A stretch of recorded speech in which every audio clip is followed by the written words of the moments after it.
It's silent reading time. There's snacks provided and drinks, and students all bring their own books, and we have an hour of quiet time to read. A lot of people don't feel comfortable talking a lot of the time, and just having someone who can sit with you is it feels like socializing, even though you don't really have to talk, which is something that I love to do. I like socializing, but I'm not always comfortable talking. It's kind of a social event for introverts, if you will, right? So without that pressure of having to make small talk or introduce yourself, you can still share a space with students that you otherwise might not be getting to know at all. Yeah, it's a really lovely, lovely space for that.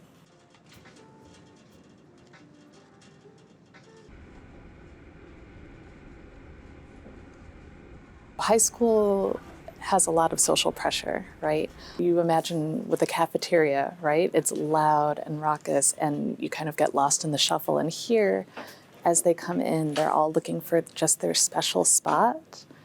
And without talking, navigating that around each other and settling in, it's a really fun thing to watch. And it really helps students find the time to read. Some people don't really enjoy reading, but when they come in and read, they find that they actually do enjoy it, and they would read a lot more. I was reading a book called How Not to Ask a Boy to Prom. It's LGBTQ supportive, and it's just a romance, like a simple romance book. Having this time to read is really helpful with helping me find what I like to read. I've heard a lot of people, even to me, saying that our generation is always on their phones and using a lot of screens and stuff. So reading a book is such a nice thing that young people don't do as often anymore. All of us now are so used to being interrupted by dings and alerts and everything that even if you're at home and trying to read, you're getting interrupted constantly. We had a waiting list of about 30 kids hoping for spots to open up. And you see this kind of hunger for uninterrupted time that we don't usually get. I took part in it so I could read a book and just to get away from my phone. Why do you like getting away from your phone for a little while? Because it's like a detox, basically, and a lot of people be on their phones a lot. I mean, it's good to hang around with people and meet people that you barely see around class and read a book and just talk a little bit.